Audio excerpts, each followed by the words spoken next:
cumprimento real das promessas que foram dadas, como quem não tem esperança, como quem não está esperando nada. Eu fico assustado, como disse, não, irmão, todos nós vamos morrer. A Bíblia diz que nem todos morreremos, mas todos seremos arrebatados. Mas quantos que dormem, pastor? Não vos entristeçais, não fique entristecido acerca dos que dormem, como morreu e ressuscitou, e assim também os que em Cristo dormem, cremos que eles irão ressuscitar também. Eles irão ressuscitar. E estas palavras é muito firme.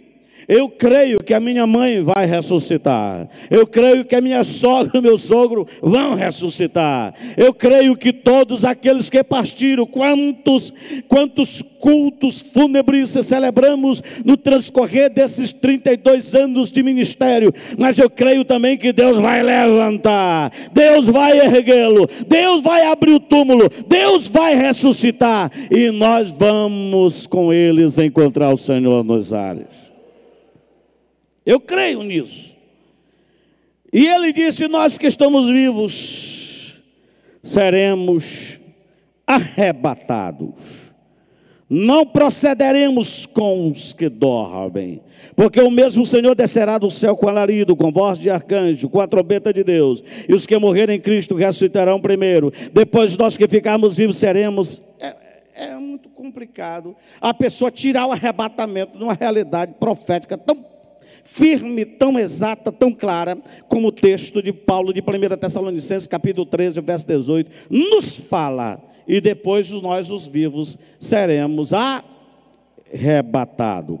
1 Coríntios, capítulo 15, 51 e 54, é um texto que dá-nos esse entendimento quanto à realidade da vinda de Jesus na segunda fase. Ele diz assim: eis que vos digo o mistério, na verdade nem todos dormiremos, mas todos seremos transformados no momento, no abrir e fechar de olhos, ante a última trombeta, porque a trombeta soará, os mortos ressuscitarão incorruptíveis, e nós seremos transformados, porque convém o que é mortal se revestir da imortalidade, o que é corruptível se revestir da incorruptibilidade, e como isto que é corruptível se revestir da incorruptibilidade, e isto que é mortal se revestir da imortalidade, para cumprir-se a palavra que está escrita: tragada foi a morte na vitória.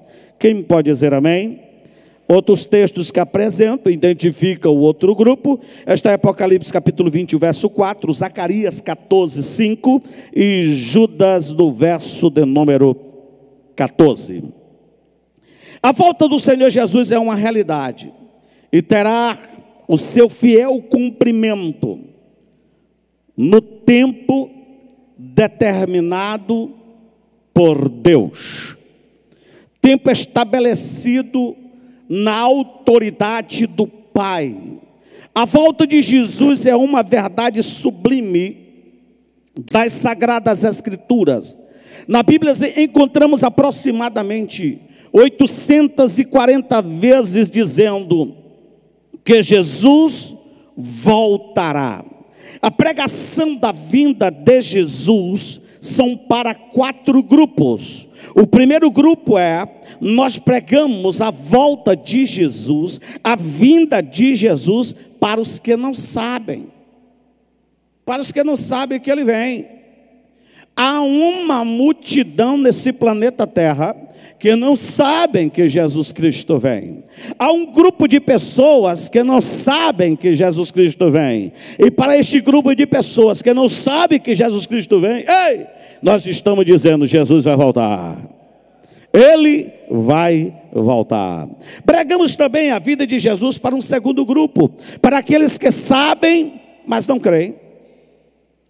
Jesus Cristo vem? Eu sei, mas não acredito. Jesus Cristo vem? Eu sei, mas não tenho fé não. Há muito tempo já foi pregado que ele vem, mas nunca veio. E as pessoas sabem que ele vem, mas não creem que ele vem. Não acreditam que ele vem. Da mesma forma que eu e você cremos na sua vinda e pregamos a sua vinda, declaramos a sua vinda, anunciamos a sua vinda. Para os que não sabem, também declaramos, anunciamos e pregamos para os que não sabem e não creem. O terceiro grupo que pregamos é para os que não sabem, para os que não creem ou creem, mas não esperam, não estão preparados. Você sabe, eu sei. Você crê, eu creio. Mas como é que está a tua vida? Seu Livinho, eu estou lascado. Seu Livinho, eu estou perdido. Jesus não pode voltar agora. Uma vez eu encontrei o irmão, eu estava com o bom Juvenal. Encontrei o irmão e ele disse assim: pastor, meu irmão, pastor, como está? E ele disse: eu estou bem, meu Juvenal. E como é que você está? O bom Juvenal disse: a dificuldade está grande.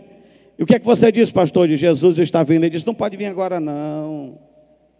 Tem muita coisa para se ajeitar ainda. Tem muita coisa para se consertar ainda. Eu quero dizer, para os que não sabem, pregamos. Para os que sabem, mas não creem, pregamos. Para os que sabem, creem e não estão preparados, nós pregamos também. Prepara, ó igreja, Jesus Cristo está vindo. Prepara, meu irmão, Jesus Cristo vem buscar a sua igreja. E o quarto grupo nós pregamos para os que sabem, para os que creem, para os que estão preparados e para os que estão esperando. Nós pregamos para que cada dia seja despertado em nós. A vinda de Jesus vai alcançar aqueles que amam ela. Nós não estamos almejando o céu pelo que o céu tem. Não. Tem pessoas que querem ir para o céu porque as ruas são de ouro. Tem pessoas que querem ir para o céu porque seus muros são de jaspe e são de cristais. Isso são as pessoas que são voltadas pela ganância do ter, da riqueza, da pedra preciosa deste mundo. O nosso desejo de ir para o céu não é pelo que o céu tem, é pelo que Jesus é. Nós queremos pelo céu, é porque Jesus está lá, é para estar pertinho dele, juntinho dele, louvando a ele, glorificando a ele, celebrando a ele, cultuando a ele e participando do que ele é plenamente. Quem pode aplaudir o Senhor por isso?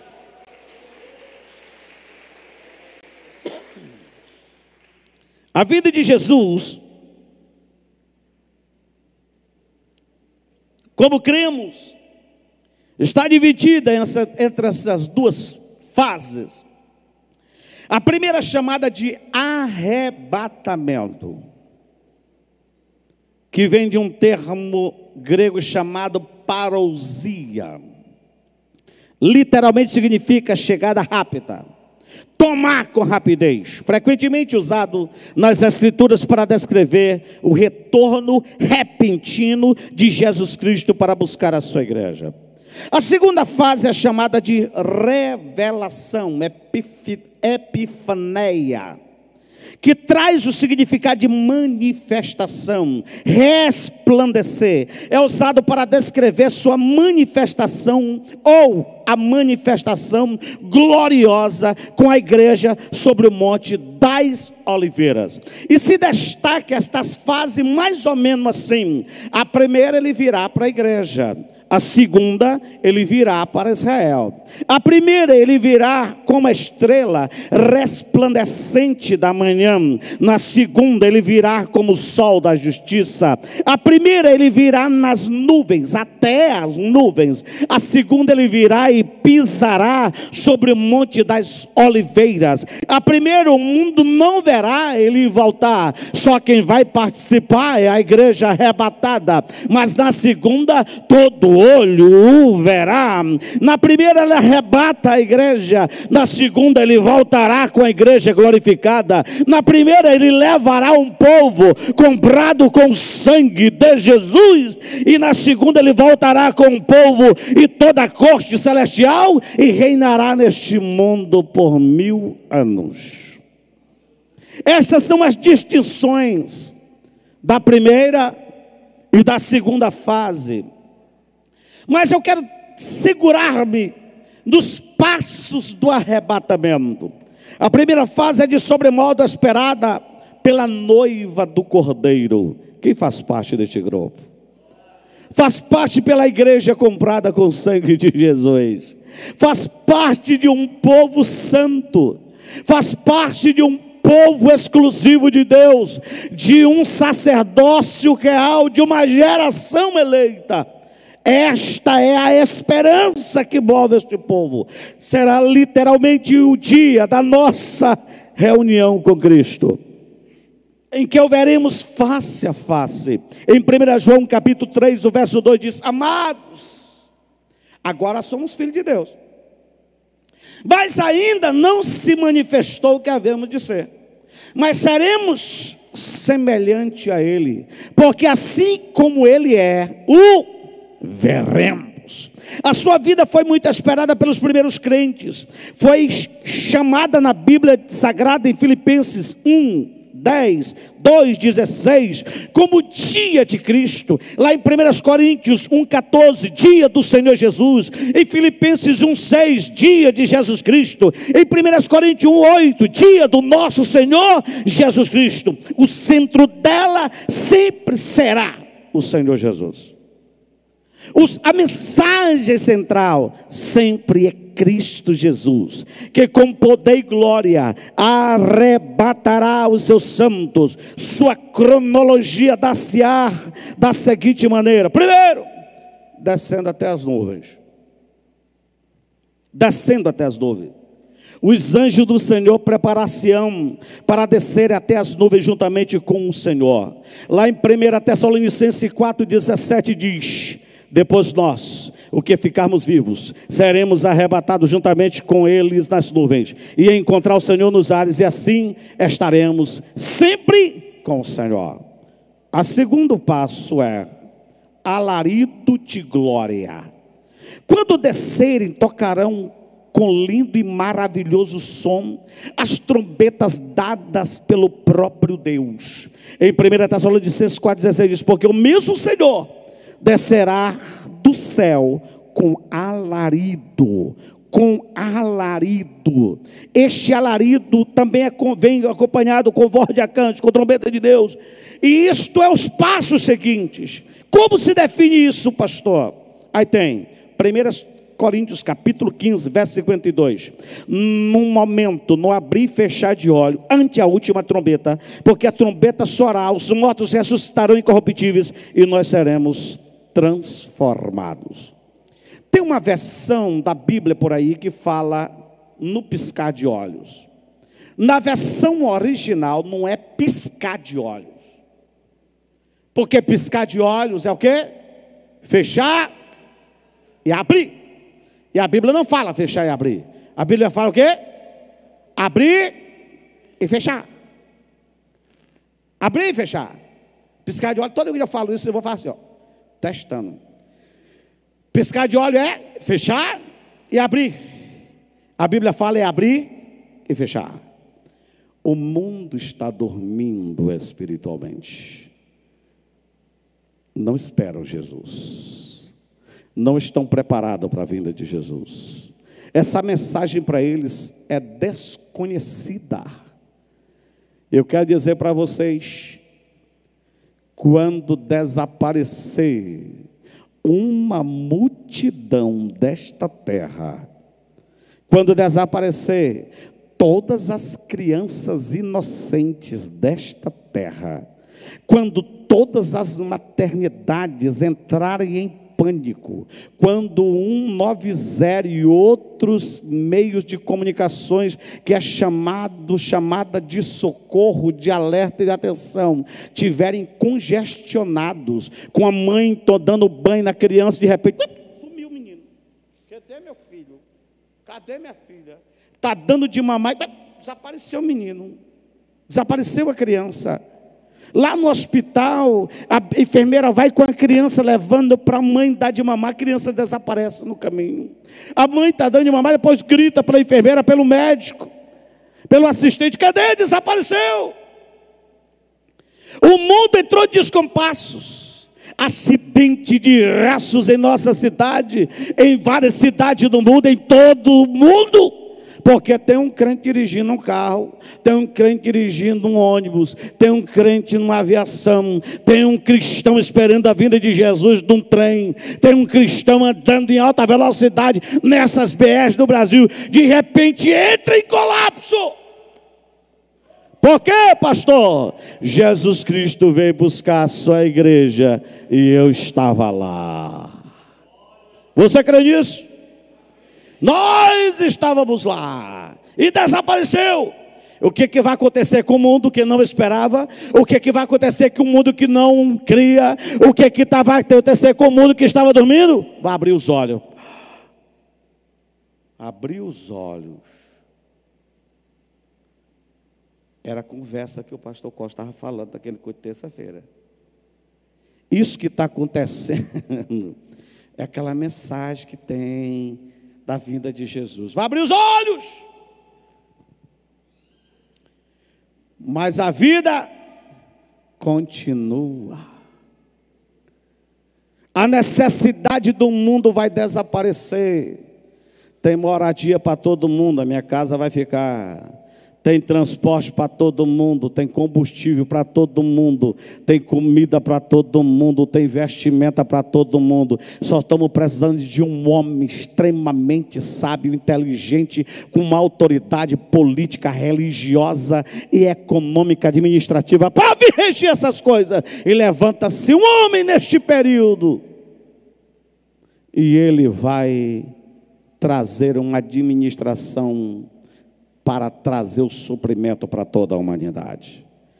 E vão fechar os olhos. A justificativa é: o mundo foi invadido por extraterrestres. O mundo tomou, todo mundo, os ETs tomaram, foram abduzidos. Nunca em todo tempo havia um investimento na NASA e outros países para descobrir que planeta nós fomos. Mas eles não vão achar, porque nós vamos estar com o Senhor celebrando uma grande festa no céu. Quem crê nisso, quem pode dar glória, quem pode celebrar o Senhor, quem tem esta esperança. Esta é uma realidade. A terceira é: os mortos ressuscitarão. O primeiro Espírito ressuscitar os corpos dos santos que dormiam no Senhor, levando ao encontro do Senhor. Romanos capítulo 8, verso 11 diz: e se o Espírito daquele que dentre os mortos ressuscitou Jesus habita em nós, aquele que dentre os mortos ressuscitou a Cristo, também vivificará os nossos corpos mortais, que pelo seu Espírito, e este é que habita em nós. 1 Coríntios 6,14 diz: ora, Deus que também ressuscitou o Senhor, nos ressuscitará a nós pelo seu poder. E a quarto passo do arrebatamento, nós vamos ao encontro com o Senhor nos ares. Todos juntos irão para o céu, para a morada eterna preparada pelo Pai. Jesus falando aos seus discípulos, num dos sermões de consolação, no Evangelho de Jesus, segundo escreveu São João, no capítulo 14, ele diz, verso 2: na casa do meu Pai há muitas moradas. E se não fosse assim, eu vos teria dito: vou preparar-vos lugar. E quando eu for e vos preparar lugar, verei outra vez e vos levarei para mim mesmo, para que aonde eu estiver, estejais vós também. As Sagradas Escrituras salientam que nessa fase Jesus aparecerá, a Hebreus 9, 28, aos que esperam para a salvação. Em 1 Timóteo 6,14, será o dia da aparição do nosso Senhor Jesus Cristo para os que esperam a sua vinda. Jesus se revelará aos fiéis que Ele serve continuamente nesta esfera terrena, nesta vida física atribulada, de luta, de batalha todo dia.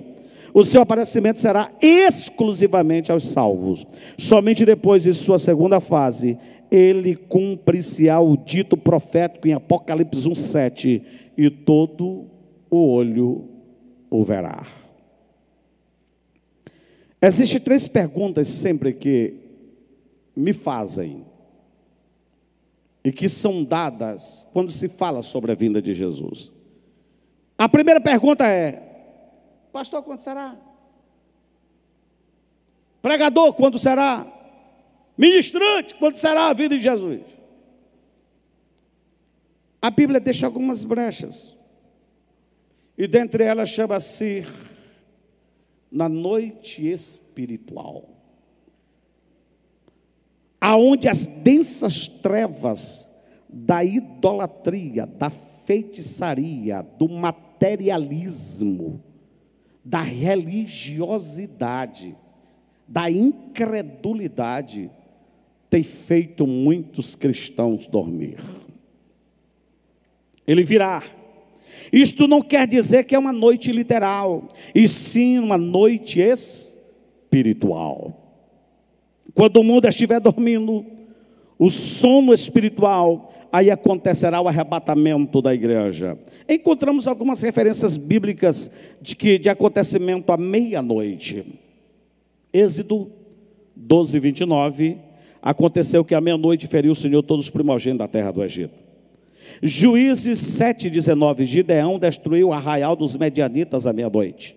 Juízes 16, 3, Sansão à meia-noite arrancou as portas da cidade de Gaza. Mateus 25, 6, mas à meia-noite ouve-se um grito: eis o noivo sair ao encontro. A outra pergunta é: e como será, pastor? 1 Coríntios 15, 51 e 52 diz: e eis que vos digo um mistério, nem todos dormiremos, mas transformados seremos todos. No abrir e fechar de olhos, ao ressoar da trombeta, o toque da última trombeta, a trombeta soará, os mortos ressuscitarão incorruptíveis e nós seremos transformados. O arrebatamento significa palpitar, tomar com velocidade. Com isso o mundo vai ficar de olhos fechados. Nos fala o texto de Mateus 24, 37 a 44. E como foi nos dias de Noé, assim será também a vida do Filho do Homem. Porquanto assim como nos dias anteriores de comiam e bebiam, casavam e davam em casamento até o dia em que Noé entrou na arca, e não perceberam, até que veio o dilúvio e levou a todos. Assim será também a vinda do Filho do Homem. Assim será também. Onde será, pastor?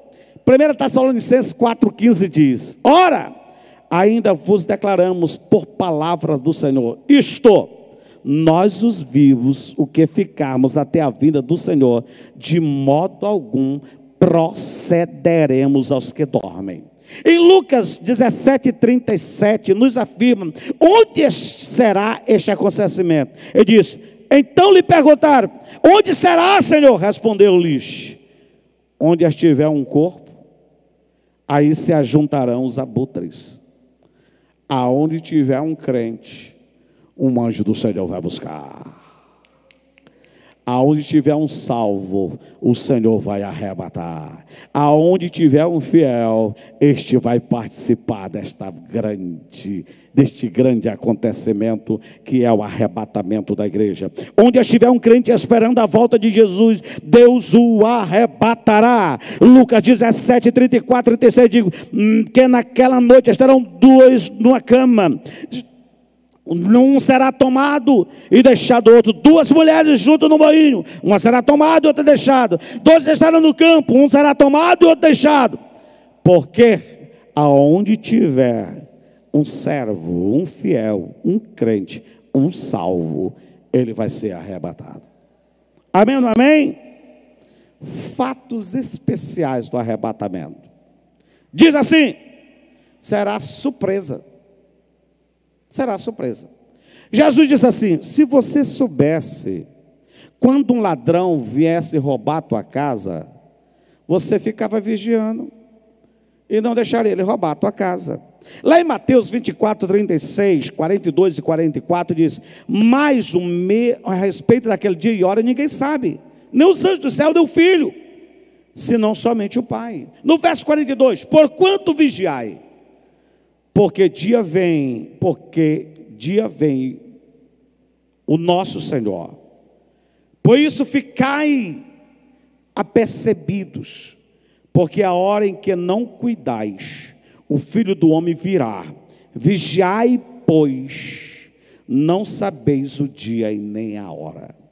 Um outro aspecto especial, fato, é a invisibilidade. 1 Tessalonicenses 4,17, o texto que foi lido, diz: depois nós, o que ficarmos vivos, seremos arrebatados, juntamente com eles, com os mortos que ressuscitarão, e subiremos para o encontro com o Senhor nos ares. Assim estaremos para sempre com o Senhor. E um outro aspecto é a rapidez. Todo aspecto de arrebatamento, parousia, é um aspecto de rapidez.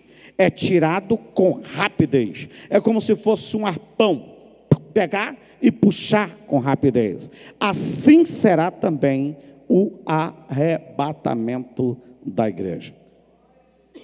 E eu quero destruir uns conceitos. Primeiro,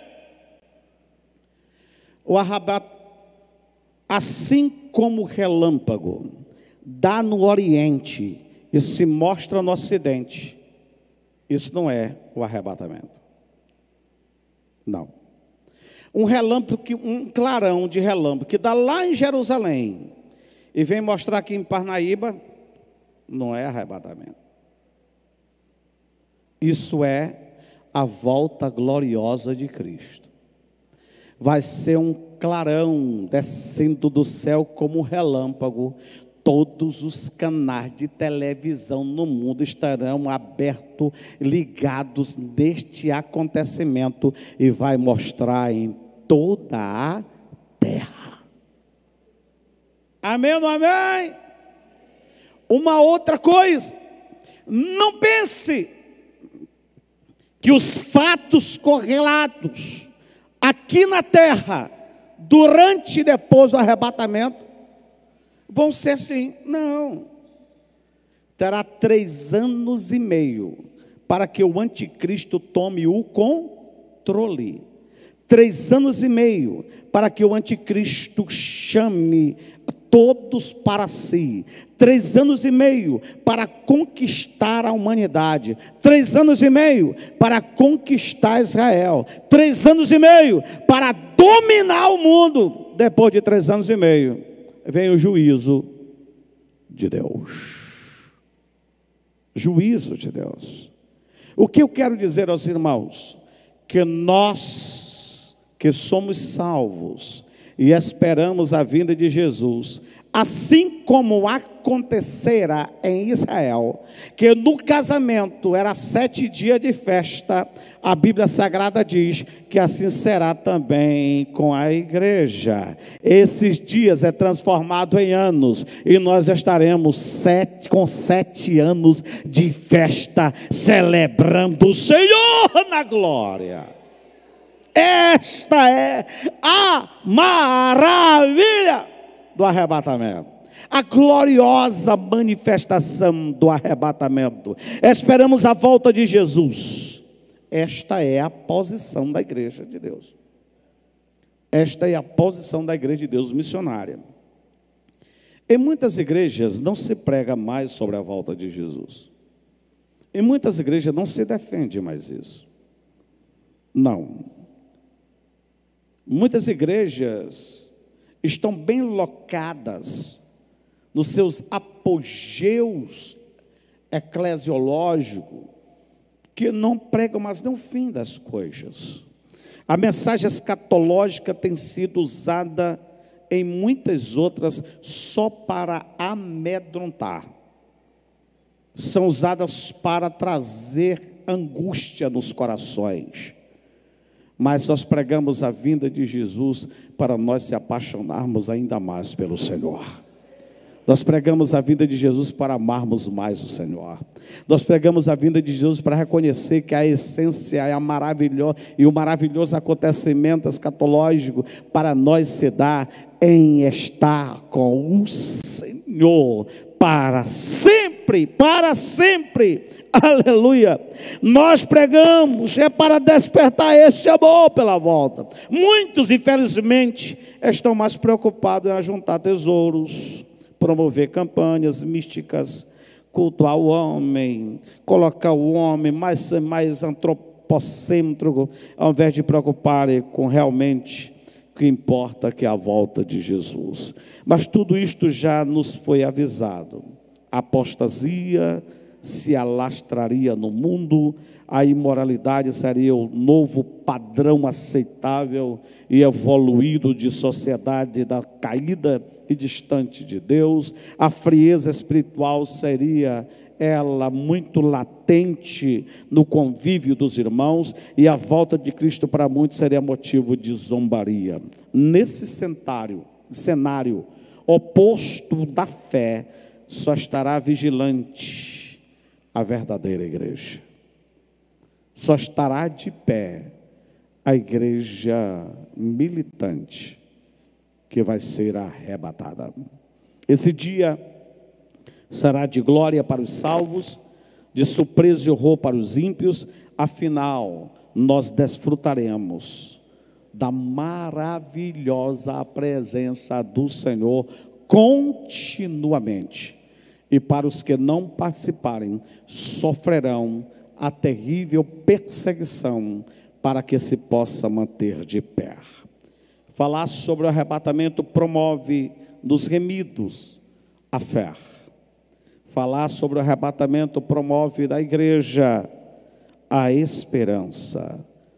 Falar sobre o arrebatamento para os salvos promove em nós a alegria de saber que participamos ou somos parte de um povo que vai morar no céu com o Senhor.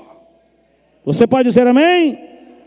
Perseverando assim atento ao fato de que Jesus virá.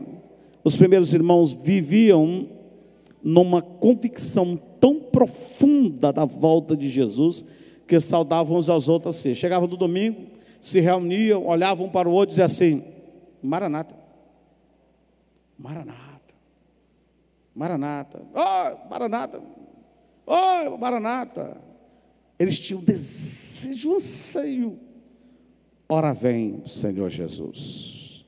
Não sabemos quando vem, mas esperamos Jesus Cristo hoje. Não sabemos como Ele vem, mas vamos estar preparados para a sua vinda hoje. Não sabemos quando Ele vem, nós vamos trabalhar como se Ele viesse daqui a 100 anos, mas estaremos preparados para a sua vinda nesta noite. Quem crê nisso pode dizer amém. Essa é a proposta da igreja. Ora vem, Senhor Jesus. Que Deus em Cristo nos abençoe para todo sempre. Você pode aplaudir o Senhor?